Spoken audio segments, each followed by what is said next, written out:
নমস্কার, আমি সলিল বাগচি। আজ সকালে আমার ভিডিও করবার জন্য ভিডিও নিয়ে চলে এসেছি আপনাদের কাছে। আপনারা আমার ভিডিও দেখুন, শুনুন, আমাকে শেয়ার করুন, কমেন্ট করুন, লাইক দিন এবং সাবস্ক্রাইব করুন। আজকে আমি আপনাদের কাছে এমন একজন মহান মহিয়সী নারীকে নিয়ে এসেছি, যার সম্বন্ধে আপনারা হয়তো অবগত আছেন। তাই আমার এই কথিকার অবয়ব বৃদ্ধি না করে খুব ছোট্ট করে রানী রাসমণির জন্মদিন আজকে, সেই সম্বন্ধে দুটো কথা আপনাদের কাছে রাখছি। আজ 28শে সেপ্টেম্বর রানী রাসমণির জন্মদিন। কিন্তু কথা হচ্ছে, রানী রাসমণি কে? কে এই রাসমণি?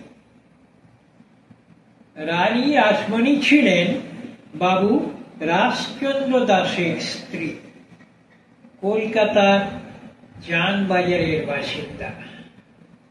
রাসচন্দ্রের মৃত্যুর পরে রানী রাসমণি জমিদারির হাল নিজে হাতে ধরে। রাসচন্দ্রের তৃতীয় স্ত্রী হলেন এই রানী রাসমণি।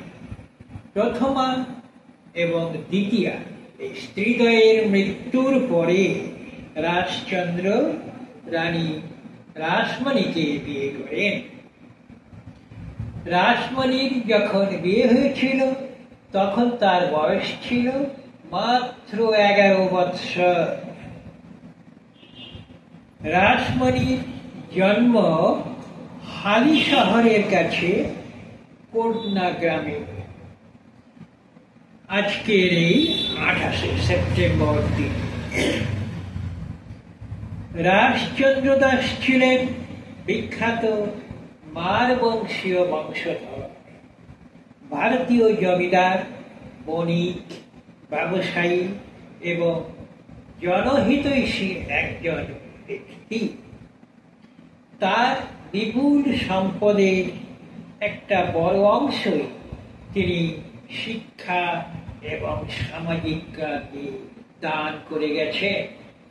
রানী রাসমণি জমিদারি গ্রহণের পর সেই পথই অনুসরণ করে জনহিতৈষী কাজে নিজেকে